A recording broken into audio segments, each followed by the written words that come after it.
Duke and Iris Whitmore had spent 38 years in their modest brick home on Maple Crest Lane, raising 3 adopted children, Nora, Vincent, and Ruby, turning a house into a sanctuary for kids nobody else wanted. Their children had grown and moved away, successful lives that were testament to Duke and Iris's devotion. But none of them knew that their parents' world was about to collapse beneath them like a sinkhole, sudden, devastating, and entirely preventable. Morning light filtered through the lace curtains Iris had sewn decades ago.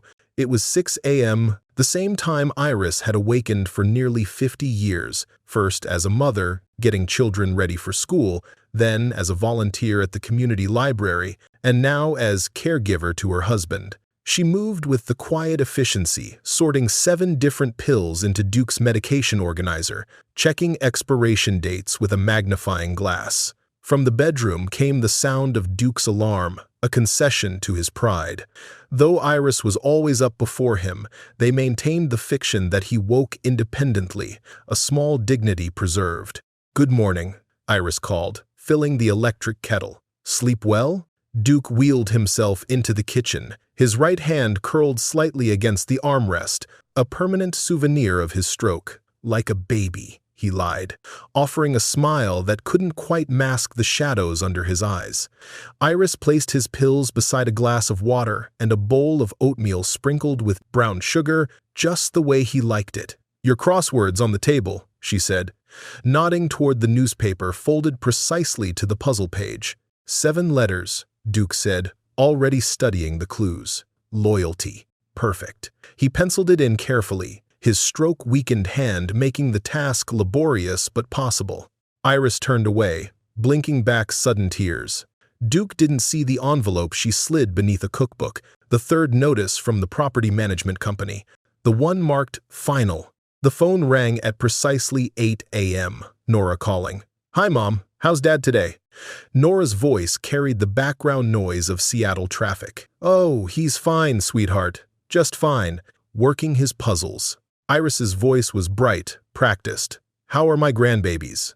They chatted for exactly 8 minutes, Nora talking about her daughter's school projects, a deadline at her environmental engineering firm, her husband Felix's promotion, Iris making appropriate noises of excitement and pride. "We miss you guys," Nora said. "I keep telling Felix we need to visit soon." "Oh, we're not going anywhere," Iris replied. "The girls are growing so fast in those photos you send. April looks just like you at that age." After hanging up, Iris allowed herself one moment, 3 deep breaths, before turning back to the kitchen with a smile fixed firmly in place. Duke didn't need to know about Nora's stress, or about the letter. The letter that she finally opened after Duke's mid-morning nap, sitting at the kitchen table, reading glasses perched on her nose, hands trembling slightly. Notice of Lee's termination effective, 10 days from receipt. The words blurred as tears threatened. They'd received the first notice 3 weeks ago, a review of lease terms that had doubled their rent from $850 to $1,690 per month. An impossible sum on their fixed income. Duke had been furious, insisting they use their meager savings to fight it. Iris had made calls to legal aid, tenant rights organizations, anyone who might help. All dead ends. 6-month waiting lists, forms to fill out, proof of income requirements they couldn't meet. And now, this. Not even the full 30 days notice the law supposedly guaranteed. A knock at the door startled her. Hastily wiping her eyes, she tucked the letter into her cardigan pocket and went to answer. Garrett Finch stood on their porch, his Tesla visible at the curb. Behind him stood a young woman with an iPad, her eyes darting uncomfortably around the porch. "Mrs. Whitmore." "Lovely day, isn't it?" Finch's smile was practiced. "I was in the neighborhood and thought I'd check in personally." "Is Duke home?" "He's resting," Iris said. "If you're here about the notice..." "Just a formality," Finch interrupted smoothly. "Property values in this area have increased significantly. Progress, you understand. The whole neighborhood is being revitalized. Mr. Finch, we've lived here for 38 years. My husband's health, which is exactly why I'm here," he cut in. "This property needs substantial updates to meet current codes." The wheelchair ramp alone, he gestured to the wooden ramp Duke had built himself after his stroke, doesn't meet ADA specifications. I'm concerned for your safety. The ramp has the proper permits. Duke was an engineer. He built it to code. Something flickered across Finch's face. Paige, he said to his assistant, make a note about the ramp inspection. The young woman typed silently, avoiding Iris's gaze. Mrs. Whitmore, I understand change is difficult, Finch continued. But the property management company, which is me now, actually, is simply responding to market forces. I'm sure your children would agree it might be time to consider options better suited to your needs. Perhaps assisted living? The casual cruelty of his assumption that they could afford such a thing left Iris momentarily speechless. Finch pressed a business card into her hand. My office can provide some referrals. 10 days will go by quickly. After they left, Iris stood in the doorway, watching Finch's Tesla glide away. Only then did she notice the official-looking document taped to their mailbox post. Stepping out, she retrieved it. Property inspection required. 48 hours noticia breeze caught the edge of the paper, making it flutter like a trapped bird. In the distance, thunder rumbled, the forecasted rain arriving early, like the devastation she had hoped to forestall. That evening, as they ate dinner, a simple meal of soup and bread, with portions Iris claimed were satisfying but were actually stretched to save money, Duke noticed her distraction. Iris, he said gently, what's wrong? She considered lying again, protecting him from one more worry, but 46 years of marriage had made deception between them nearly impossible. Wordlessly, she placed the letter on the table between them. Duke read it silently, his engineer's mind analyzing the legal terminology with precision. They can't do this, he said. There are laws. I've called everyone, Duke. Legal aid has a 6-month wait list. The tenant union said, without a formal lease renewal after the first term expired, we're vulnerable. We've been month to month for decades. This is our home, Iris. I know. She reached across the table. I know. We'll use the savings, Duke decided, his jaw set in the stubborn line Iris knew so well. We have $3,800. It's not much, but, Duke, that's for emergencies. Your medications. This is an emergency. His voice rose. We raised our children here. We brought them through that door for the first time here. Nora was 6 years old, holding that ridiculous teddy bear and looking at us like we might change our minds any second. Vincent wouldn't even look at us until you made him those chocolate chip cookies. And Ruby, his voice caught. Ruby fell asleep in my arms right there, in that armchair, the first night, the first time she'd slept through the night in months, the foster care workers said. I remember, we're not leaving without a fight, but fighting, they quickly discovered, required resources they didn't have. Over the next week, Finch's strategy revealed itself with methodical cruelty. First came the inspection, scheduled during Duke's physical therapy appointment, forcing Iris to cancel it or leave him alone with strangers. The inspector took photos of everything: the grab bars Duke had installed in the bathroom, the slight water stain on the ceiling from a leak the previous year, the weathered paint on the porch railing. 12 violations, the man said. Next came the emergency repairs, workers arriving at 7 a.m. with drills and saws, waking Duke from the first decent sleep he'd managed in days. They tore up the hallway carpet, claiming it was a tripping hazard, leaving exposed tack strips that made navigating Duke's wheelchair a dangerous obstacle course. When Iris called Finch's office to complain, she was directed to page 17 of their original lease, a document signed in 1985 specifying that maintenance schedule is at management's discretion. Duke's health began to deteriorate under the stress. His cough deepened, became wet and troubling. His appetite waned. Iris found him one afternoon staring at their family photos on the mantel, tears sliding silently down his face. We did good, didn't we, Iris? He asked. We did, my love. She stood behind his wheelchair, resting her hands on his shoulders, studying the photos alongside him. 8 days after receiving the eviction notice, Duke developed a fever. I'm taking you to the clinic, Iris insisted. It's just a cold, Duke protested. weakly. Dr.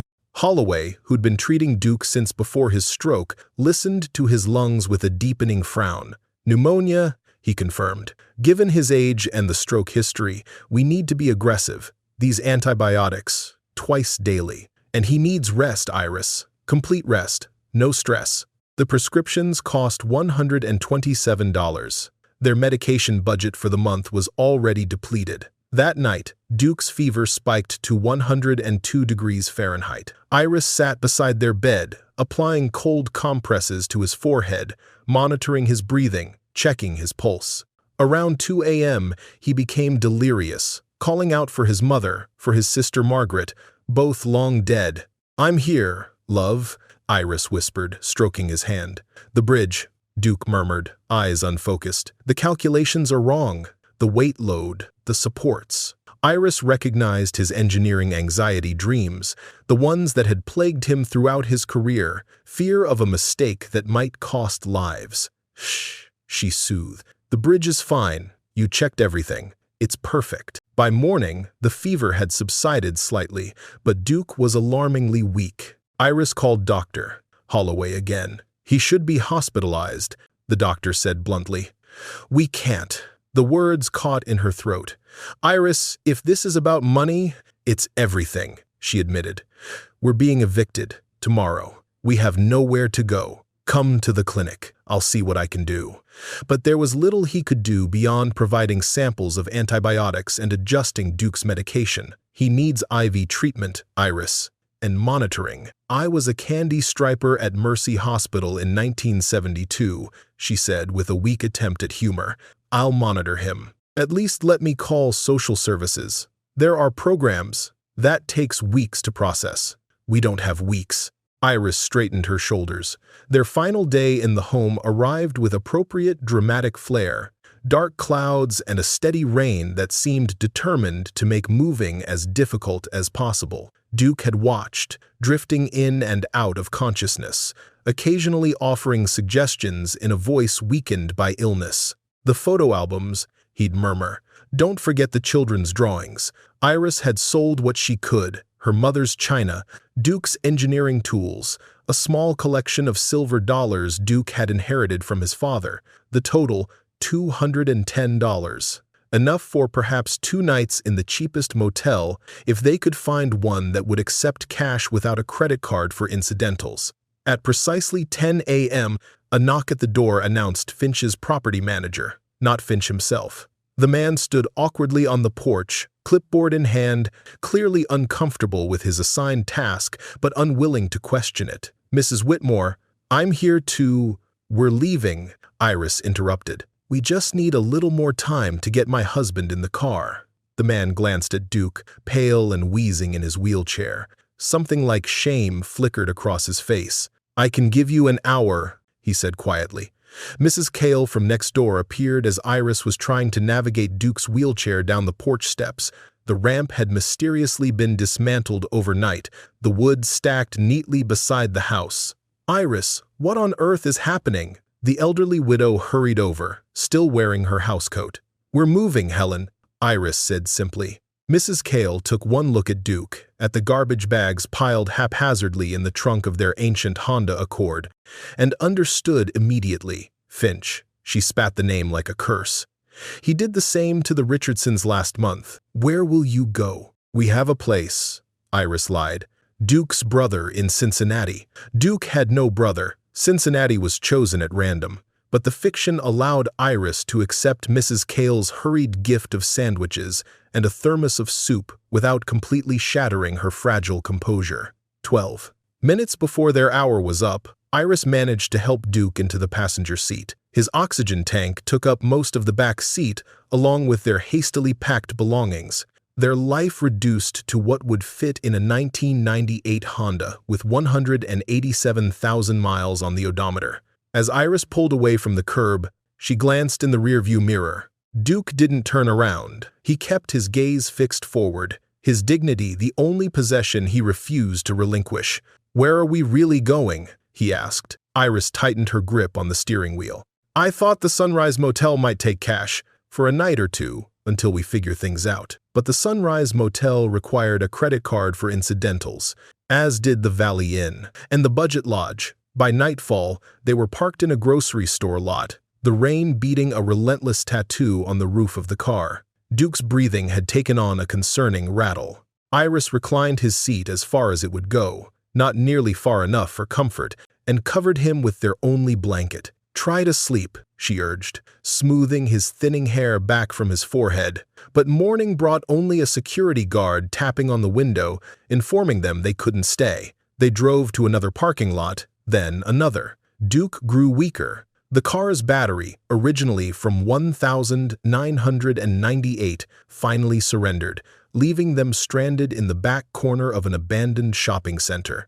Iris tried the phone numbers of shelters she'd collected. "No room. Waiting list. We can't accommodate his medical needs." The responses blurred together, a chorus of closed doors. The rain continued, the temperature dropped, and Duke's condition deteriorated rapidly. "We need to get you somewhere warm and dry," she told Duke, helping him into his wheelchair. "The bus stop on Harmon Avenue. It has a shelter, and it's on the hospital route." "Hospital?" Duke's voice was faint. "Iris, we can't afford—" "Just to get warm," she promised. Pushing his wheelchair 3 miles in the rain nearly broke her. Every step was an act of will. Every intersection is a mountain to navigate. Duke drifted in and out of consciousness, unaware of the Herculean effort his wife was making. They reached the bus stop at 7 p.m. The digital sign displayed the schedule. "Last bus, 9 p.m. "We've missed it," Iris murmured. "What time is it?" Duke asked. Iris glanced at her watch, a gift from Duke on their 25th anniversary. "Almost 8. But it's the wrong direction anyway. We need the eastbound bus." "When does that come?" "Soon," she lied. "Rest now."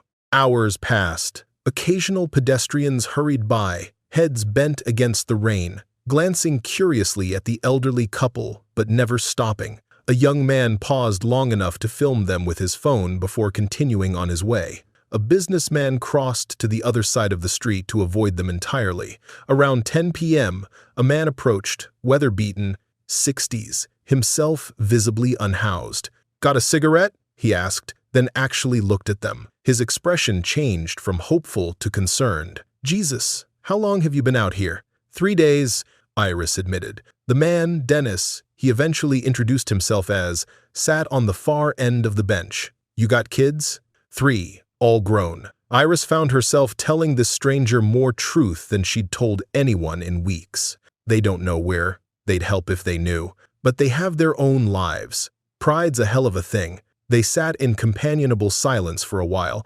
listening to the rain and Duke's labored breathing. "Whatever you're protecting them from by not calling," Dennis finally said, "it ain't worth this." He reached into his pocket and pressed a crumpled $5 bill into Iris's hand. "For food," he said. "Some bridges you can't cross back over. Don't burn yours." After he left, Iris sat staring at her phone, Duke's ragged breathing the only sound besides the rain. She pulled up Nora's number, stared at it for 5 full minutes, then put the phone away. "One more night," she whispered to herself. "We can make it one more night." 12 hours earlier, Nora Callahan's plane had touched down at O'Hare International Airport. At 34, she was the image of professional success. Tailored blazer, sleek ponytail, the confident stride of someone who navigated boardrooms and construction sites with equal authority. As an environmental engineer specializing in water treatment systems, she spent her days solving problems, managing teams, and fighting for funding. She checked her watch as she waited for her luggage, a practical rolling carry-on that contained exactly what she needed for the 3-day visit. Efficiency was her watchword, a trait she'd developed early in life. Before the Whitmores had adopted her, she'd learned to pack quickly. 7 foster homes in 3 years had taught her to travel light and expect little. Gate B-17, announced the airport intercom. Final boarding call for United Airlines Flight 2876 to Denver. Nora scrolled through emails on her phone, 24 since she'd landed. Her assistant had marked 3 as urgent. She'd deal with those from the rental car, she decided. Her father's birthday deserved at least a few hours of her undivided attention. The thought of surprising Duke made her smile. He'd been so proud when she'd chosen engineering, his daughter following in his footsteps. The countless hours he'd spent teaching her calculus at the kitchen table, explaining load-bearing principles using toothpicks and marshmallows, taking her to see the bridges he'd designed. Nora? Nora! She looked up, startled, to see a tall, broad-shouldered man hurrying toward her, waving enthusiastically. Vincent? She blinked in surprise. What are you doing here? Her brother grinned as he reached her. At 31, Vincent Callahan had the solid build of a former high school athlete gone slightly soft around the edges, though fatherhood, not indulgence, was to blame. Picking up Delilah's brother, he explained. His flight got delayed, so I'm killing time. What about you? Conference? Dad's birthday, Nora explained. Vincent's eyebrows shot up. No way. That's exactly why I'm free this week. Delilah and the baby are at her parents' in Michigan. I was planning to drive out tomorrow morning. They stared at each other for a moment, then burst out laughing at the coincidence. Great minds, Vincent said. Nora's phone buzzed. She glanced down to see a text from a number she didn't immediately recognize. Just landed. Coming from Portland. Meet me at Carousel 3? She showed it to Vincent, who looked equally confused, then broke into a wide smile. It's Ruby, he said, already turning toward the baggage claim signs. It has to be. Dad's birthday. All three of us had the same idea. They found Ruby waiting by Carousel 3, a battered duffel bag at her feet. At 28, she was the artistic one of the siblings, currently sporting vivid blue hair, multiple earrings, and a vintage leather jacket adorned with hand-painted flowers. Oh my God, she squealed, launching herself into a group hug. What are the chances? The universe conspires, Vincent said, lifting Ruby off her feet in a bear hug. Dad's birthday, Nora confirmed, laughing. This is wild, Ruby said.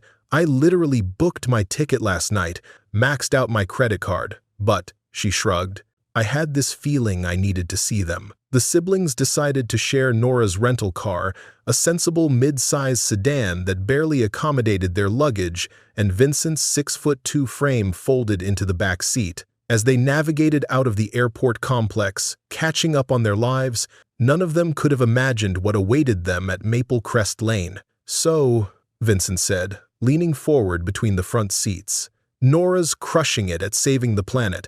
I'm molding young minds and changing diapers. Ruby, what's new in Portland? Still designing those amazing posters I see online? Ruby's smile faltered slightly. Yeah, about that. The design work has been slow. I've been picking up shifts at a coffee shop to make rent. She paused. Actually, my phone got shut off 3 weeks ago. I just got it reconnected yesterday. Nora glanced away from the road long enough to catch Ruby's expression, a familiar mix of defiance and embarrassment. Why didn't you say something? Nora asked gently. I could have. That's exactly why, Ruby interrupted. I'm tired of being the baby sister everyone has to rescue. The screw-up. You're not a screw-up, Vincent said firmly. You're an artist. Tell that to my landlord. I can't believe it's been 8 months, Nora admitted with a pang of guilt. The Seattle project exploded, then April had those problems at school. 5 months for me, Vincent confessed. Since Jackson was born, time's become this weird elastic thing. Sometimes I can't remember what day it is. 11 months, Ruby said. After I visited last Christmas, my car needed a transmission. Plane tickets were out of the question. Mom always said rain on your birthday meant good luck for the year, Vincent remembered. Dad always said that was superstitious nonsense, Ruby added. They were still laughing as Nora turned onto Maple Crest Lane at 11 p.m. The familiar street looked different somehow. Darker, emptier. Several houses had for sale signs. Others showed obvious renovations, expanded second stories, modernized facades. Whoa, Vincent said. Looks like the neighborhood's getting an upgrade. Nora slowed as they approached number 352. That's weird. No lights on. She checked the dashboard clock. It's not that late. Dad sometimes reads until midnight. She pulled into the driveway, and all 3 siblings fell silent. In the sweep of the headlights, they could clearly see the changes. no wheelchair ramp, a realtor's lockbox hanging on the door, and most alarming, a large sign planted in the sodden front lawn. SOLD, new development coming soon. Finch Properties. What the hell? Vincent was out of the car before Nora had fully stopped, striding through the rain to the front door. He tried the handle, locked, peered through the front window. Empty. This has to be a mistake, Nora insisted, the professional problem solver in her already cataloging possibilities. Mom's flower pots are gone, Ruby noted, her voice small. Vincent pounded on the door as if sheer force might conjure their parents from thin air. When that yielded nothing, he turned toward the neighboring house. Mrs. Cale. She'll know what's going on. They hurried next door, where a light still burned in the front window. Vincent's aggressive knocking brought Mrs. Cale to the door in her bathrobe, hair in curlers, expression shifting from annoyance to shock when she recognized them. "Oh my God," she breathed. "The children? Come in, come out of that rain." "Mrs. Cale," Nora took charge. "Where are our parents?" "Oh, children, I tried to find your numbers, but your mother was always so private about your lives, said you were busy, important people, and your father, proud as he was." She wrung her hands. "That developer Finch, he's been buying up the whole street, doubling rents, finding violations, whatever it takes to get long-term tenants out so he can build those awful modern townhomes. Our parents were evicted," Vincent's voice rose, 3 days ago. "Your father was so ill, pneumonia," the doctor said. "Your mother tried everything, legal aid, the church, social services, but with his medical needs. Where did they go? They must have told you something. Your mother said they were going to Duke's brother in Cincinnati. Dad doesn't have a brother," all 3 siblings said simultaneously. "I know. It was a kindness, letting me believe they had somewhere. They drove away in that old Honda. Your father could barely sit up. Your mother." Her voice broke. Nora felt the room tilt slightly. Her parents, dignified, private, loving, were homeless. "We need to find them," she said. They split up their resources, Nora calling hospitals, Vincent contacting police stations about wellness checks, Ruby searching online for shelter information. Mrs. Cale provided what details she could: the time they'd left, the condition of the car, Duke's worrying symptoms. Hours passed in increasingly desperate searching. Each dead end increased their panic. Each no record of patients by that name, or no reports filed, drove home the horrifying reality. Their parents had vanished into the vast anonymity of urban poverty. "This is pointless," Vincent finally said, running his hands through his hair in frustration. Ruby, who had been silent for several minutes, suddenly looked up from her phone. "No," she said softly. "Not anywhere. Dad always said something when I was a teenager. We were at a bus stop after my school play. I was embarrassed we had to take the bus when all my friends' parents had nice cars." Her siblings looked at her expectantly. "He told me, as long as you can find a bus stop, you can find your way home." He said bus routes were like lifelines through a city. That whenever I felt lost, I should find public transportation. It would always lead back to people, to help. "The bus routes," Nora said, "if they're trying to get to a hospital or shelter." "The transit app," Ruby exclaimed. "I logged in on Mom's phone once to call her a ride after Dad's doctor appointment. The account is still linked to her email. If she searched for directions, her fingers flew across her phone screen. Last activity, 3 days ago, searching for emergency shelters near me, free medical clinics, homeless services. They really have nowhere." Vincent took the phone gently from his sister's trembling fingers. "But now we have a starting point. Let's map the main bus routes from Maple Crest Lane." They identified 4 primary routes: the hospital line, the downtown line, the shelter district, and the route to the community college where free medical services were sometimes offered. Back in the car, they began a methodical search, driving slowly along each route, scanning bus shelters through the rain-streaked windows. Empty, empty. A group of teenagers huddled against the weather. Empty. "There's one more stop before the hospital," Nora said, squinting through the rain-lashed windshield. The bus shelter came into view, a sad metal structure with a bench and partial roof, illuminated by a single flickering streetlight. And there, Nora saw them first. Her foot instinctively hit the brake, the car skidding slightly on the wet pavement. "Oh my God!" Vincent breathed from the back seat. No. Ruby made a sound, half scream, half sob. For 3 heartbeats, the siblings sat frozen in disbelief. Then Ruby was throwing open her door, running through the rain, her screams cutting through the night. Mom, Dad, Vincent and Nora were only steps behind her. Iris looked up at the sound, her expression transforming from weary resignation to disbelief. Duke stirred slightly, but didn't fully wake. "Mom?" Nora dropped to her knees, heedless of the puddles. "Mom, what happened? Why didn't you call us?"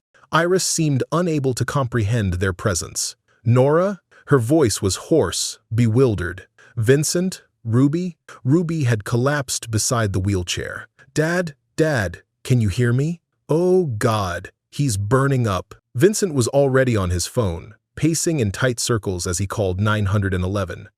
"Yes. Elderly male, severe pneumonia, exposure. Harmon Avenue bus stop near 7th Street.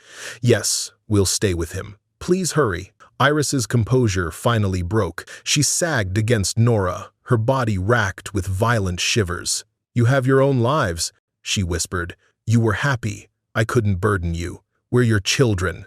Ruby's voice broke on a sob. The ambulance arrived with flashing lights cutting through the rain. The paramedic, Simmons, according to his nameplate, took one look at Duke and barked orders to his partner. IV access, oxygen, and heated blankets. Now, he turned to the family. "How long has he been out here?" 3 days, Nora answered. Simmons's expression hardened as he checked Duke's vitals. BP 82/48, pulse steady at 124. Oxygen saturation 84%. He glanced at Iris, shivering despite the blanket Vincent had wrapped around her. "We need a second ambulance for the wife." "I'm fine," Iris protested weakly. "Mom, you're hypothermic," Nora said. As they loaded Duke into the ambulance, he briefly regained consciousness. His eyes, clouded with fever, found his children gathered around him. "You came," he whispered. "Of course we came, Dad," Vincent said, his voice thick with emotion. The emergency room at Street Aldrich Hospital was controlled chaos, urgent voices, squeaking gurneys, the antiseptic smell that fails to mask underlying distress. Duke was immediately whisked into Trauma Bay 3, while a nurse directed Iris to an examination room for assessment. The siblings stood in the waiting area, shell-shocked and dripping rainwater onto the linoleum floor. "This can't be happening," Ruby murmured, staring at the double doors through which their father had disappeared. Vincent placed a hand on her shoulder. "I know, but we're here now. We'll fix this." "Fix this?" Ruby's voice rose. "How do we fix pneumonia?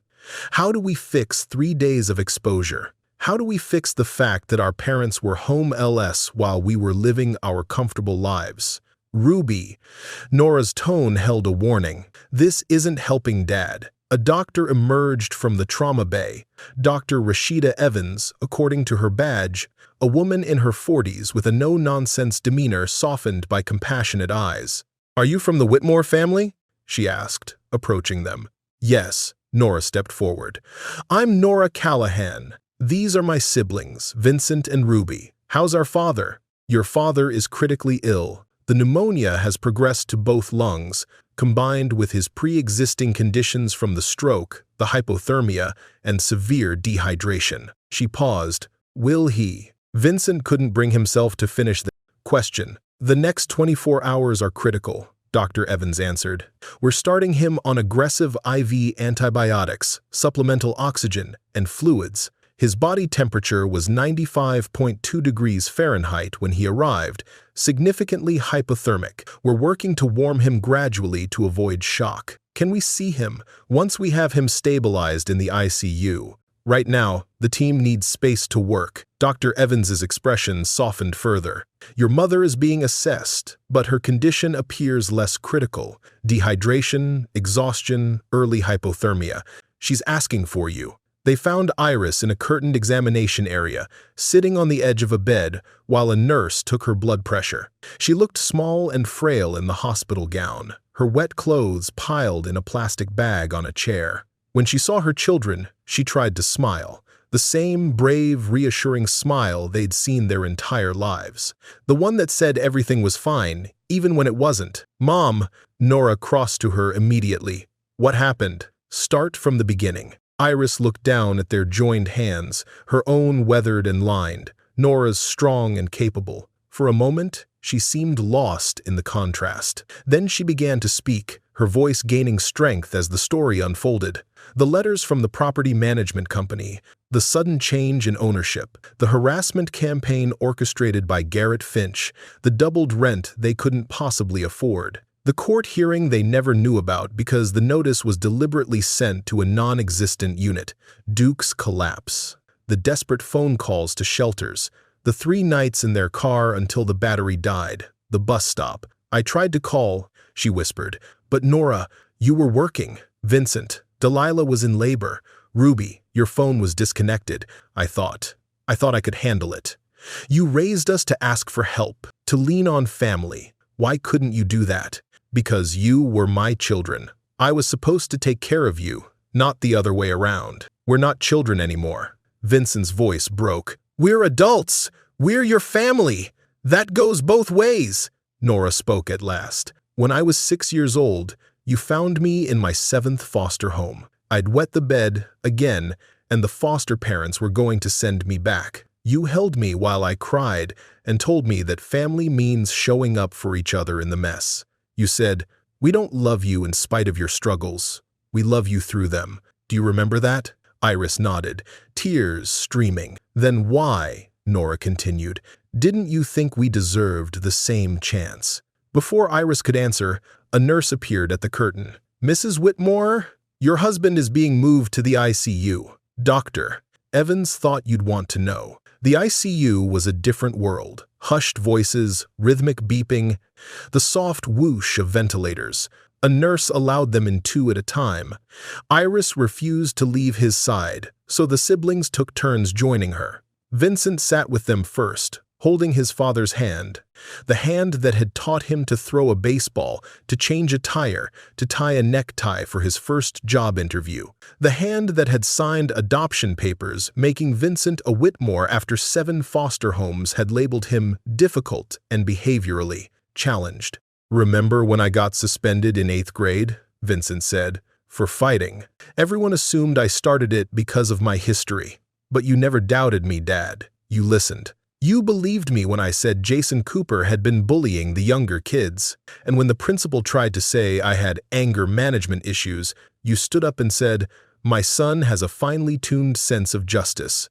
Perhaps your school could use more of that.' I became a teacher because of you, Dad, because you showed me what it means to stand up for people who can't stand up for themselves."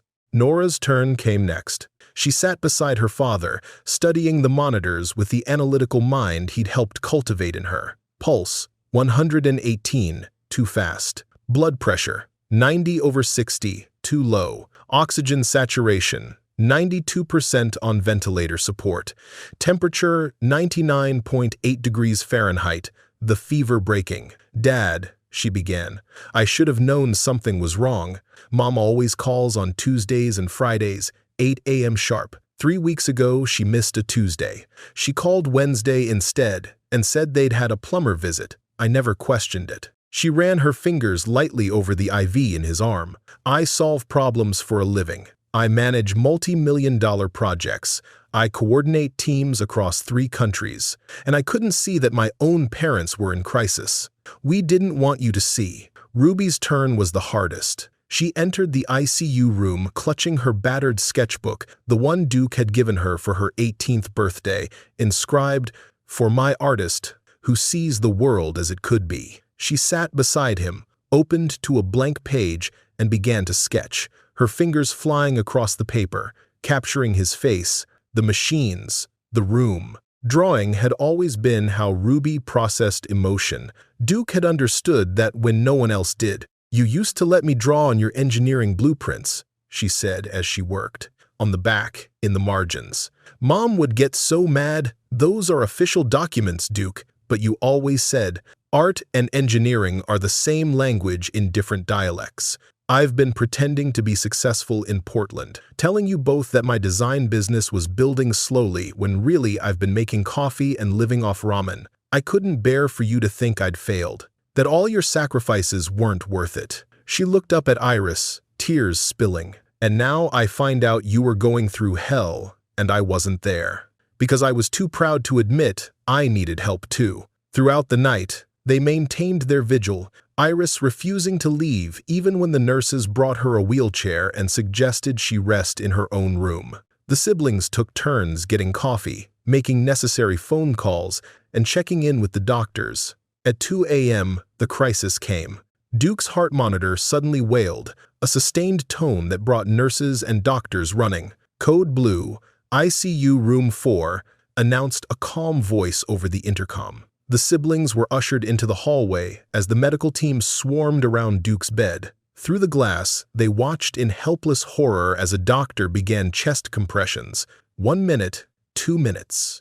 Ruby began praying in Spanish, prayers Iris had taught her as a child. Vincent had his arms around both sisters, his own lips moving in silent petition. Nora stood rigid, counting the seconds in her head, calculating survival probabilities with each passing moment. After 3 minutes and 47 seconds, a nurse adjusted something on one of the machines. The terrible flat line on the heart monitor jumped, stuttered, then settled into an irregular but present rhythm. "Doctor." Evans emerged from the room, exhaustion evident in every line of her face.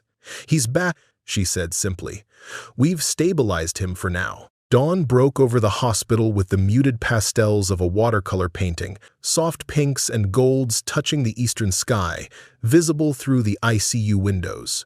Duke had been sedated after the cardiac episode, his body given a chance to rest while the antibiotics battled the infection. The siblings had convinced Iris to lie down in a reclining chair a nurse had brought. Though she still refused to leave the room, she slept fitfully, jerking awake at every change in the monitor's beeping, every nurse's entry to check vitals. Ruby curled in a visitor's chair, her sketchbook open on her lap, finally sleeping after hours of keeping watch. Vincent stood at the window, phone pressed to his ear, speaking softly to Delilah, explaining the situation, assuring her he was fine, asking about their newborn son. Nora had stepped out to make arrangements, extending her hotel reservation, calling her assistant to clear her schedule, contacting their parents' insurance company. When she returned, she found Vincent in the corridor outside Duke's room. "Any change?" she asked. He shook his head. "Stable. That's something. I made some calls. The company Dad worked for before retirement, Midwest Structural Engineering. Their HR director remembered him. They're checking to see if there's any unused retirement benefit we can access. And I contacted a lawyer who specializes in elder abuse and housing discrimination." "Elder abuse?" Vincent echoed. "This wasn't just an eviction, Vincent. This was systematic targeting of vulnerable seniors. That's criminal. What do? First, we make sure Mom and Dad are stable. Then, her voice took on the steel that had earned her a reputation as a formidable project lead. We bury Garrett Finch." By mid-morning, Dr. Evans reported cautious optimism. Duke's white blood cell count had decreased slightly, indicating the antibiotics were working. His oxygen levels had improved enough to consider removing the ventilator later that day. Iris, after extensive tests, was diagnosed with exhaustion, dehydration, and the beginning of frostbite on 3 toes, painful but treatable. As the immediate medical crisis began to stabilize, the siblings found themselves confronting the next urgent question: what happened after the hospital? Their parents had no home, no possessions beyond what fit in a garbage bag. No resources. They gathered in the hospital cafeteria, a bleak space of institutional furniture and wilting sandwich options, to formulate a plan. "They can come to Seattle with me," Nora offered. "I have a 4-bedroom house, good hospitals nearby." "But that would uproot them from everything familiar," Vincent pointed out. "Dad's doctors, their friends, their whole support network, such as it is." "What support network?" Ruby's voice was bitter. "The neighbors who watched them get evicted, the legal aid office that put them on a 6-month wait list." "Ruby," Nora cautioned. "No, she's right," Vincent admitted, but moving them across the country seems extreme. What about my place in Chicago? It's only a 2-hour drive. They'd be close, but still have some independence. Your place is tiny, and you have a newborn, Nora countered. Where would they sleep? The nursery? This is ridiculous, Ruby said suddenly. We're sitting here deciding their lives for them like they're children. Hasn't enough been taken from them already? Their dignity? Their agency? You're right, Nora acknowledged. We need to talk with them, present options, not dictate. But we also need to be realistic, Vincent added. Dad's going to need ongoing care. Mom's exhausted. They can't just go back to living independently like nothing happened. Ruby stared into her cooling coffee. I want to move back, she said quietly. Nora and Vincent turned to her in surprise. I've been thinking about it since we found them at that bus stop, Ruby continued. My life in Portland. I've been miserable. Working jobs I hate, barely making rent, isolated. I kept thinking I needed to prove something, that I could make it on my own. She looked up at her siblings. But the truth is, I don't want to be alone, and they shouldn't have to be either. I can freelance from anywhere. I've already talked to my Portland landlord this morning. I'm breaking my lease. Ruby, Vincent began gently. You can't put your life on hold. I'm not putting it on hold. I'm finally starting it. Properly. Ruby's voice grew stronger. I want to be here. I want to help take care of Dad. I want to have dinner with them every night. I want to be family, not just related. Nora studied her younger sister with new eyes. The baby of the family. The creative one. The dreamer. Suddenly sounding like the most practical one among them. But you'll need your own space, she said after a moment. So we get a 2-bedroom apartment, Ruby replied. They take one room, I take the other. Or we find a small house with a converted garage. We figure it out together. Vincent's face broke into the first genuine smile since they'd found their parents. That's actually perfect. Nora and I can rotate visits, help financially, share the load. Speaking of financial help, Nora said, we need to talk about Finch. What about him? Ruby asked. He needs to pay for what he did. Before they could elaborate, their phones simultaneously alerted them to a text from Iris, Duke awake, asking for you. They hurried back to the ICU, where they found Duke propped up slightly, the ventilator replaced with a nasal cannula. My children, he greeted them, his voice a hoarse whisper. All three together. It must be Christmas. It's your birthday. Dad, Vincent corrected. Same thing. Duke's lips curved in a weak smile. Best gift I could get. Nora approached the bed, taking his hand. Dad, how are you feeling? Like I've been hit by a truck, Duke admitted. But I'm still here. He looked around the room. Your mother? Getting her feet treated, Ruby assured him. Duke nodded, relief evident in his expression. I owe you all an apology. Dad, no. Nora began. Let me finish. Duke's voice was barely above a whisper. I was proud, too proud. I thought asking for help meant I'd failed you somehow. Vincent squeezed his father's shoulder. You raised us perfectly. You raised us to be there for each other. We just wish you'd let us be there for you. When you're a parent, you spend so long protecting your children. It's hard to remember when they grow up, that they become the ones who can protect you. You didn't fail us, Dad, Ruby said. You're human. Humans struggle. Humans need help. You taught us that. Duke reached for her hand with his free one. Your mother told me you're thinking of moving back. If that's okay with you and Mom, nothing would make me happier. Duke's eyes drifted closed. All my children in one place, like Christmas. The doctor arrived then, shooing them out so Duke could rest. In the corridor, they found Iris being wheeled back from her treatment, her feet elevated and bandaged. How is he? She asked. Awake, talking, resting now, Nora reported. Mom, we need to talk about what happens next.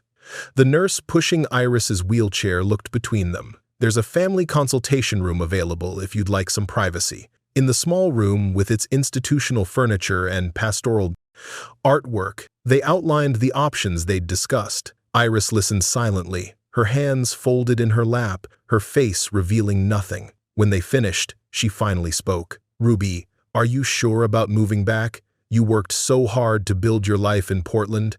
I'm sure, Mom, Ruby said. Then that seems like the best solution, Iris agreed. But we won't be a burden. I can still work. The library always needs volunteers.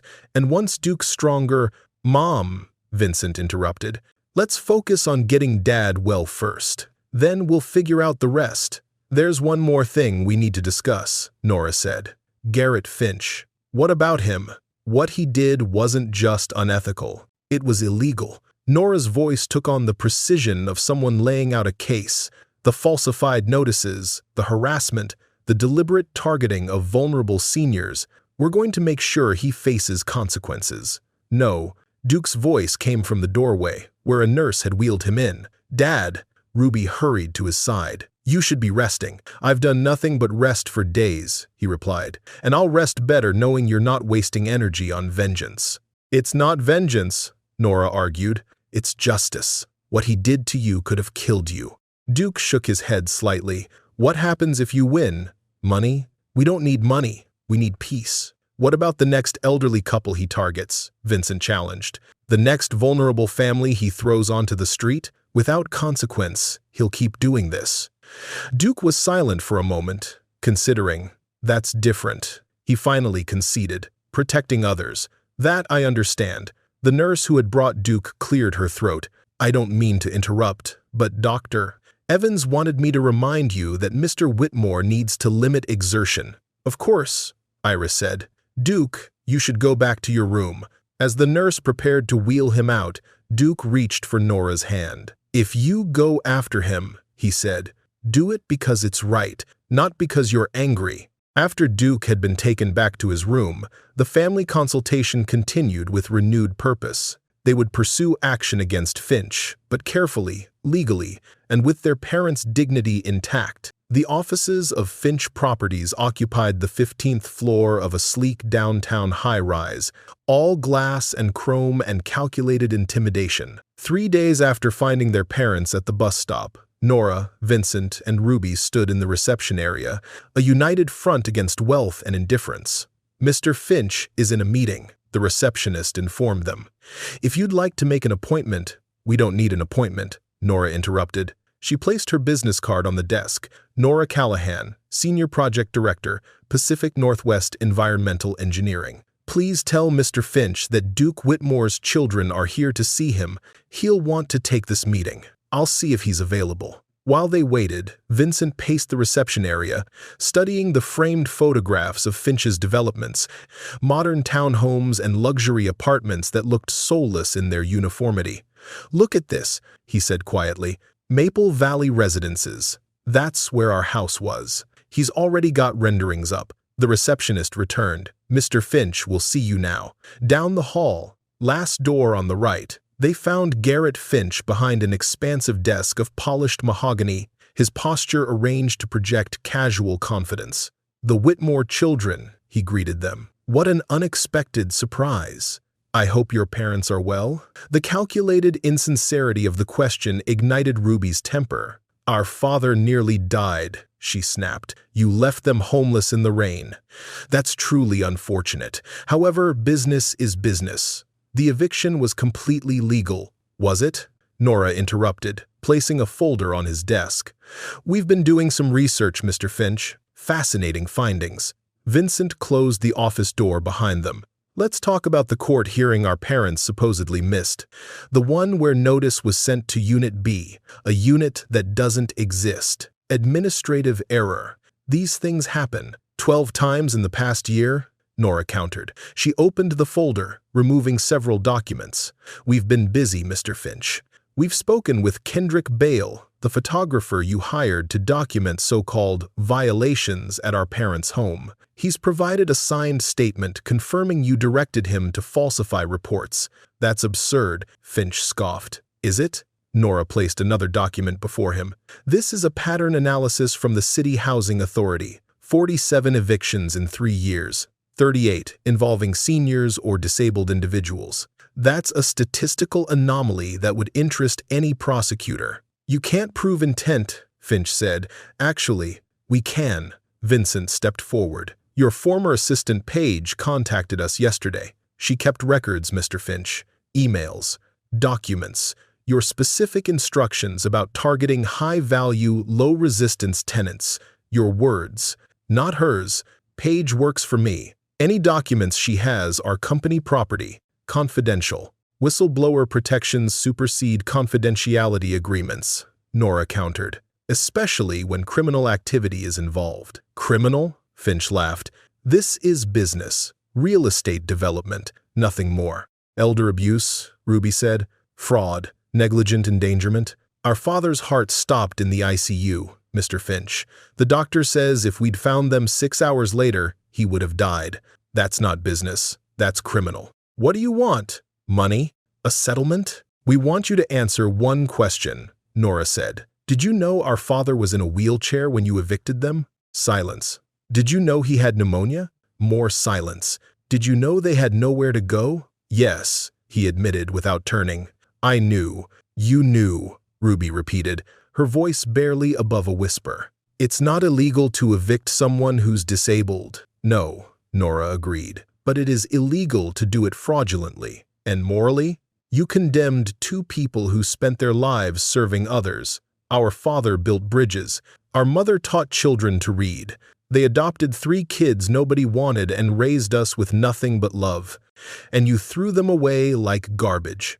We're filing criminal charges, elder abuse, fraud, reckless endangerment. Our lawyer has everything. And, Vincent added, we're going after your business license, your properties, your reputation, everything. Ruby was the last to speak. You took everything from them. We're returning the favor. They walked out, leaving Finch standing in his office, the full weight of his choices finally landing visibly on his shoulders. Outside the building, Ruby's hands were shaking so badly she could barely press the elevator button. I thought I was going to be sick there. You were amazing, Vincent assured her. It's not over, Nora cautioned. This is just the beginning. He'll hire lawyers. He'll fight back. Let him, Vincent said. We've got something he doesn't. What's that? Ruby asked. The truth. And 3 very pissed-off siblings with nothing to lose. Back at the hospital, they found Duke's condition continuing to improve. The pneumonia was responding to the antibiotics, his oxygen levels were stabilizing, and the cardiac team had cleared him of any permanent damage from the arrest episode. He would be moved from the ICU to a regular room the following day. Iris, however, watched her children with the perceptive gaze that had always seen through their childhood fibs. Where have you 3 been? She asked when they entered Duke's room. Just running errands, Nora said smoothly. Housing options, paperwork, the usual. Duke, propped up against pillows and looking marginally stronger, raised an eyebrow. You went to see Finch, didn't you? We did, Vincent admitted. But before you object, Dad, we didn't threaten him. We just presented facts. And what facts are those? They explained their discoveries, the pattern of targeting elderly and disabled tenants, the falsified inspection reports, the deliberately misdirected court notices. The evidence Paige had compiled. The statistical analysis shows clear discriminatory practices. Rather than anger, Duke's expression showed a weary resignation. I'm not surprised, he said finally. People like Finch, they don't see humanity. They see obstacles to profit. The district attorney is reviewing the case, Nora told them. I told you, Duke. Began, I don't want. This isn't just about you anymore, Dad, Ruby interrupted. While we were at Finch's office, Nora's phone kept buzzing. You know why? Because she posted about what happened to you on her professional social media. Just the facts, Nora clarified. Your ages, your health conditions, the eviction process, finding you at the bus stop. And people responded, Vincent continued. 3 other elderly couples who were evicted by Finch in the last year, all with similar stories, falsified violations, court hearings they never knew about, nowhere to go. Others, he said finally. Not just us, not just you, Nora confirmed. Iris reached for Duke's hand. They need someone to stand up for them, Duke. Just like you always taught the children to stand up for those who couldn't stand up for themselves. All right, he conceded. But I don't want their money. I want them stopped. I want protection for others. That's exactly what we're aiming for, Nora assured him. The next morning brought an unexpected dark wood. development. Patricia Liu, an investigative reporter from Channel 7 News, contacted Nora requesting an interview. "How did she get your number?" Vincent asked. "Probably from one of the other Finch victims who responded to my post," Nora said. "I'm inclined to say no. But publicity creates pressure," Ruby pointed out. "Finch probably has half the city council in his pocket. If this stays quiet, he could wriggle out of consequences." "Ruby's right," Vincent agreed. "The more public this is, the harder it is for Finch to make it go away." After consulting with their lawyer, Jasmine Torres, a civil rights attorney specializing in elder abuse cases, they agreed to the interview with specific conditions: no filming of their parents without consent, focus on the systemic issues rather than personal tragedy, and review of the segment before it aired. Patricia Liu met them in a conference room the hospital provided. An experienced journalist in her late 50s, she had built her career exposing corruption and advocating for vulnerable communities. "Thank you for speaking with me," she began. "I understand this is a difficult time for your family." The interview lasted 90 minutes, with each sibling sharing parts of the story, Nora detailing the predatory eviction process, Vincent explaining the health impact on Duke, Ruby describing the devastating moment they found their parents at the bus stop. "Tell me about your parents," Patricia asked toward the two men. The siblings exchanged glances. Then Vincent spoke. "They're the people who chose us when no one else would. Our parents couldn't have biological children, so they turned to foster care instead. But they didn't just take any children, they specifically asked for the ones other families had rejected. The difficult ones," Nora added. "The traumatized ones. The ones with issues." "I was labeled emotionally disturbed at 4 years old," Ruby said quietly, "because I wouldn't speak after being abandoned at a hospital. 7 foster homes in 2 years. Then Duke and Iris Whitmore came to meet me. Dad just sat on the floor next to me, not talking, just drawing pictures until I finally reached for the crayon. Mom brought homemade cookies every visit." Patricia nodded, her professional detachment softening visibly. "And now?" "Now they're the ones who needed help," Nora said. "And they were too proud, too protective of us, to ask. So your message to viewers would be, check on your parents," Vincent said. "Check on your elderly neighbors. Don't assume everything's fine just because they say it is." "And to property developers like Garrett Finch?" Ruby leaned forward, looking directly into the camera. "These aren't just units or properties. They're homes, their lives. They're 46 years of marriage and 38 years of memories. And if you destroy that for profit, we will hold you accountable." The segment aired that evening at 6 p.m. The siblings watched it together in Duke's hospital room, holding their breath as the story unfolded on the small television mounted on the wall. Duke watched in silence, his expression unreadable. When it ended, he turned to his children. "Thank you," he said simply. "For what, Dad?" Ruby asked. "For fighting, for not letting this happen to someone else's parents." The story ignited immediate response. By morning, Channel 7 had received 47 calls from other tenants with similar experiences. The district attorney's office announced a formal investigation into Finch properties. The city council called an emergency session to discuss strengthening tenant protection laws. Finch's office issued a terse statement. "We categorically deny any wrongdoing and will vigorously defend against these baseless allegations." 4 days after the interview aired, Jasmine Torres called with news.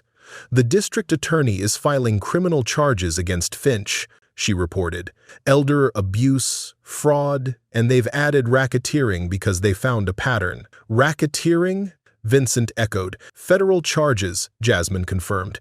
Duke, listening on speakerphone, nodded slowly. "Good. Maybe the next landlord will think twice." "What about civil damages?" Nora asked. "Your parents have grounds for a major lawsuit," Jasmine replied. "Emotional distress, medical damages, fraudulent eviction. We're talking hundreds of thousands in potential compensation." Duke shook his head firmly. "I don't want his money, Dad," Nora began. "No, I want him stopped. I want him in prison so he can't do this to anyone else. But I don't want to profit from suffering." Jasmine was quiet for a moment. "What if we structured it differently? Any settlement money goes to a legal defense fund for elderly tenants facing eviction. Your name, your story, protecting others. Yes, he decided. That I'll do. The Whitmore Legal Defense Fund was established the following week with an initial commitment from a local law firm to provide pro bono services to seniors facing eviction or housing discrimination. As Duke's health improved, enough for discharge planning to begin, the siblings finalized arrangements for the next phase of their parents' lives. Ruby had found a 2-bedroom apartment in a building with elevator access and a community garden, modest but clean, with large windows that would provide the natural light Iris loved for her plants. Vincent's wife, Delilah, after hearing the full story, insisted on coming to help with the transition, bringing baby Jackson for his grandparents to properly meet. Nora extended her leave of absence from work, determined to stay until her parents were fully settled. In the hospital room on the day before discharge, the family gathered for a meeting with Dr. Evans and the social worker assigned to Duke's case. "Mr. Whitmore has made remarkable progress," Dr. Evans reported. "The pneumonia has cleared, and his cardiac function has returned to his baseline. However," she looked directly at Duke, "you'll need ongoing care. Physical therapy twice weekly, regular pulmonology follow-ups, and careful monitoring of your medication regimen." The social worker, Miss Daniels, reviewed the discharge plan. "We've arranged for home health services for the first month. A nurse will visit 3 times weekly to check vitals and assist with medications. The physical therapist will come to your home initially, then transition to outpatient visits as you gain strength." "And the costs?"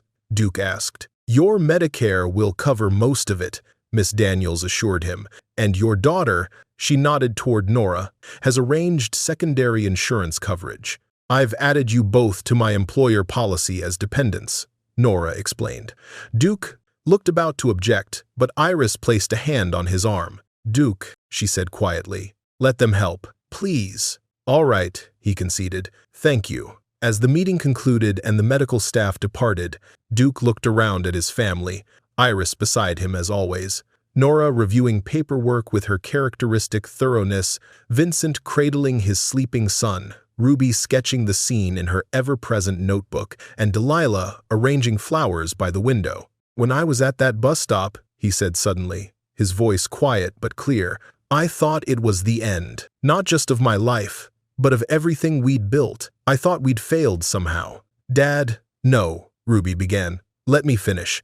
I was wrong. Looking around this room now, I see that nothing important was lost. The house, the possessions, they weren't what mattered. What matters is right here. You all came. You found us. You fought for us. That's the legacy that counts." In the silence that followed, the only sound was the soft scratching of Ruby's pencil as she captured the moment, her father's face transformed by a realization more powerful than any medical recovery, that home had never been about walls and roofs. It had always been about the people who refused to let you fall. 6 weeks after the bus stop, Duke sat in a new wheelchair, lighter, properly fitted, with a cushion designed to prevent pressure sores, beside a raised garden bed in the courtyard of the Oakwood apartments. His hands, still somewhat weakened from the stroke but steadier each day, carefully patted soil around a tomato seedling. "Not too deep," Iris instructed from where she knelt across from him. "Remember how they rotted last year when we planted them too deep?" "I remember," Duke assured her. The days surrounding their eviction had created gaps in his memory, a protective mechanism, the neurologist had explained. Sometimes he found himself disoriented, momentarily unsure of where he was or how he had gotten there, but the garden, the feel of soil between his fingers, the familiar rhythm of planting, these grounded him in the present. The courtyard garden had been Ruby's discovery and a key factor in choosing this apartment complex. Each resident was allocated a small raised bed, and the building manager had been delighted to learn of Iris's extensive gardening knowledge. From the third-floor window of their apartment, Ruby watched her parents working together in the garden. She'd set up her drafting table by this window specifically for this view, her father's silver hair catching the sunlight, her mother's methodical movements as she tended the plants. It brought a sense of peace that had been missing from her life in Portland. Her phone buzzed with a notification. "Payment received." The local community center had hired her to design their summer program materials, her first local freelance job since moving back. It wasn't lucrative, but it was a start, and more importantly, it was meaningful. The program served many low-income seniors in the neighborhood. The apartment door opened as Nora arrived, carrying grocery bags. "Fresh bread from that bakery Dad likes," she announced, and I picked up his prescription refills. Nora had extended her stay for the third time, working remotely when necessary, but primarily focusing on setting up systems for her parents' ongoing care. Spreadsheets tracked medications, appointments, and expenses. A shared digital calendar sent notifications to all three siblings about important dates. Auto payments had been arranged for rent and utilities. "They look good today," she observed. "Dad's color is better. The physical therapist said he's making remarkable progress," Ruby reported. Apparently, spite is a powerful motivator. He's determined to walk into court for Finch's trial. That sounds like Dad. The trial was scheduled to begin in 3 months. Garrett Finch had pleaded not guilty to all charges, but the evidence against him continued to mount as more victims came forward. The Whitmore Legal Defense Fund had already taken on 17 cases, with pro bono attorneys representing elderly and disabled tenants fighting wrongful evictions. "Vincent called while you were out," Ruby said. "He'll be here Friday evening with Delilah and the baby. They're staying through Sunday." The regular visits had become part of their new normal. Vincent driving down from Chicago whenever he could manage a long weekend, Nora flying in for a week each month. Between visits, there were daily video calls, text message updates, and the shared calendar that kept everyone informed. "I'll make up the sofa bed," Nora said, "and we should stock up on those organic baby wipes Delilah likes." Ruby nodded, making a note. The routines they'd established over the past 6 weeks had created a rhythm that was comforting in its predictability. After the chaos and crisis, the simple certainty of knowing who would cook dinner, Ruby, who would manage medications, Nora, who would accompany Duke to physical therapy, they alternated, provided a foundation for healing. That evening, as they gathered around the small dining table for dinner, a modest space compared to the kitchen table where they'd grown up, but somehow fitting for this new chapter, Duke raised his water glass in a toast. "To my family," he said simply. They clinked glasses, the moment unadorned but profound. In the warm light of the apartment, surrounded by possessions both old, the few precious photos and mementos saved from the eviction, and new simple furniture purchased with the bond, siblings pooled resources. There was a sense of rebuilding something essential. Later, after Duke had retired early, still requiring more rest than before his illness, Iris joined Ruby on the small balcony. "How are you really doing, Mom?" Ruby asked, studying her mother's profile in the gathering twilight. "I'm grateful," she said finally, "for you children, for your father's recovery, for this new home. But do you miss it? The house, Maple Crest Lane? I miss knowing which floorboard would creak in the hallway. I miss the way the afternoon light came through the kitchen window at exactly 4 o'clock. I miss the height marks on the doorframe where we measured you children." She turned to Ruby with a small smile. "But the important things came with us, and some things, like having you here every day, are better than before." Ruby leaned her head against her mother's shoulder. "I'm not going anywhere, Mom. I promise." "I know, sweetheart. But someday you might need to, for your art, for love, for whatever calls you. And that will be all right, too. I tried being away. It didn't work." "It wasn't the distance that didn't work," Iris said. "It was the disconnection. We can be apart without being disconnected. Your father and I just had to learn that the hard way." The next morning brought an unexpected visitor. As Ruby was helping Duke with his physical therapy exercises in the living room, simple movements to improve mobility in his stroke-affected side, a knock came at the apartment door. Ruby opened it to find a woman in her 30s, smartly dressed in business attire, looking nervous. "Is this the Whitmore residence?" she asked. "Yes," Ruby confirmed, immediately wary. The family had become protective of their parents' privacy since the media attention. "Can I help you? My name is Paige Wilson. I used to work for Garrett Finch." "Come in," she said, stepping aside.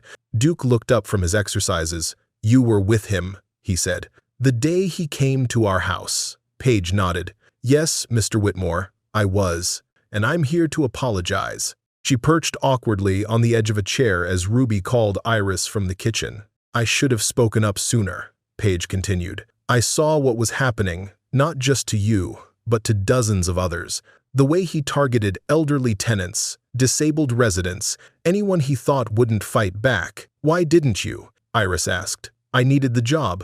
I have a son with special needs. The health insurance. I told myself I was just doing my job, following orders. But then I saw you on the news, Mr. Whitmore, in the hospital, and I realized I was complicit." Duke was silent for a long moment. "What made you finally come forward?" "My son," Paige admitted. "He's 8. When I picked him up from school that day, he asked what was wrong. I told him about you, about what happened, and he said, 'Mom, that's bullying. You always tell me to stand up to bullies.'" She smiled.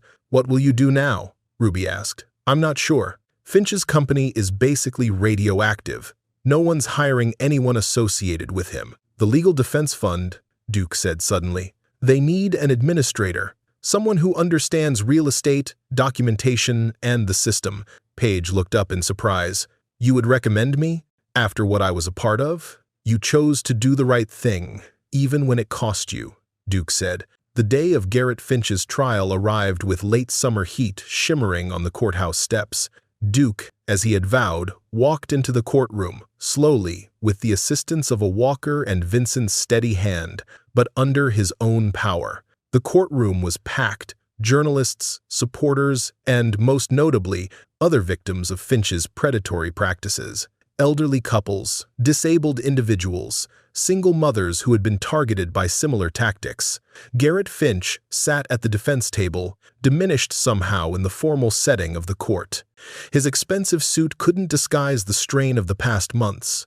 The business partners who had abandoned him, the investors who had pulled funding, the properties that had been placed in receivership pending the outcome of the trial. The proceedings moved with the deliberate pace of the justice system. Duke testified on the second day, his voice steady as he recounted the eviction, the nights in the car, the bus stop. When the defense attorney attempted to suggest that the Whitmores could have found alternative housing or sought help from social services, Duke's response was measured but powerful. "We tried every resource available," he explained. "When you're elderly, when you have medical needs, when your income is fixed, the system has very few answers." "But you had children," the attorney pressed. "Successful adult children. Why didn't you ask them for help?" "Pride," he finally admitted. "The misguided belief that I needed to protect them from our problems.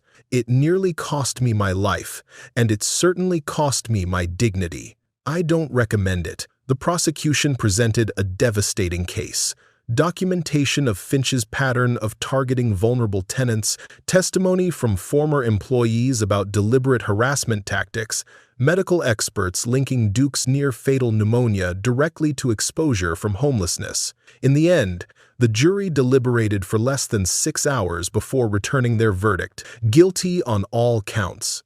At sentencing, 2 weeks later, Finch was ordered to serve 8 years in federal prison and pay $2.3 million in fines and restitution. The measure of a society is found in how it treats its most vulnerable members, the judge stated. "Mr. Finch, you preyed upon those you perceived as weak, as voiceless. You calculated that age, illness, and limited resources would silence your victims. You were wrong." Outside the courthouse, surrounded by reporters, Duke declined to make a statement beyond a simple, "Justice was served. Now we focus on preventing this from happening to others."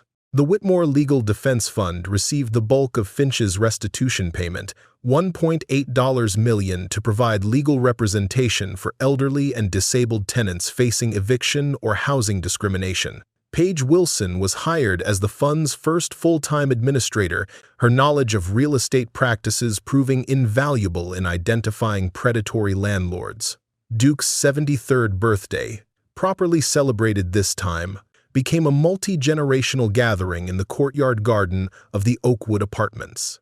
Nora arrived with Felix and their daughters, April and Sophie, who immediately attached themselves to Duke, climbing onto his lap to show him artwork they'd made for his birthday. Vincent and Delilah came with baby Jackson, now 8 months old, and attempting his first wobbly steps between the tables.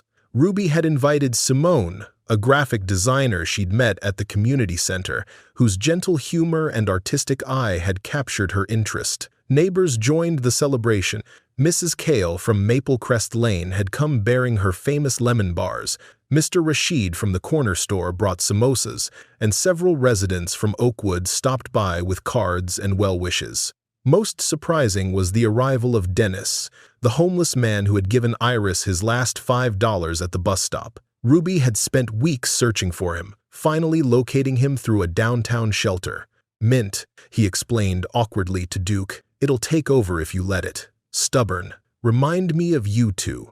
Duke laughed, a full, genuine laugh that was the best possible indicator of his recovery. "Join us," he invited, gesturing to an empty chair. "Any man who shares his last dollar with strangers is family in my book." As evening fell and candles were lit on a cake Nora's daughters had helped decorate somewhat lopsidedly, Duke looked around the gathering, his wife of 46 years, their 3 adopted children and their families, new friends and old, all brought together by a crisis that had nearly destroyed them but had ultimately reforged their connections. "I'd like to say something," he announced. The conversations quieted as everyone turned toward him. "A year ago, I thought I knew what mattered. I thought I knew what made a home, what made a life well lived.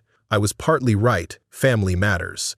Love matters. But what I didn't understand was that pride can be the enemy of all of it. Nora, Vincent, Ruby, you 3 were the greatest gift of our lives. We thought we were saving you, but in the end, you saved us." He raised his glass. "So, my birthday wish this year is simple. May we never again let pride stand in the way of connection. May we always remember that home isn't a place. It's the people who refuse to let you fall." Later that night, after the guests had departed and Duke had retired to bed, exhausted but content, Ruby found her mother sitting on the balcony, gazing at the stars barely visible through the city lights. "Penny, for your thoughts," Ruby said. "I was thinking about rain." "Rain? Remember how it was raining the night you found us?" "I'm not likely to forget. I was so angry at the rain then," Iris admitted. "It seemed like the final cruelty, not just homeless, but soaked to the bone. Duke getting sicker by the minute. But now I wonder, what? If it hadn't been raining, would you have found us so quickly? Would we have been as visible, as desperate looking? Would that bus stop have been your priority to check? Or might you have driven past thinking we'd be somewhere warmer, somewhere else? So the rain was actually a blessing? Maybe, Iris said. Or maybe the rain was just rain, and the blessing was that you knew where to look, that your father had told you, years ago, about bus stops being lifelines. Inside the apartment, Duke's voice called softly from the bedroom, needing help with his evening medications. Both women rose immediately. The conversation paused, but its essence absorbed, that in the landscape of a family, even the storms serve a purpose, that sometimes the rain brings you home,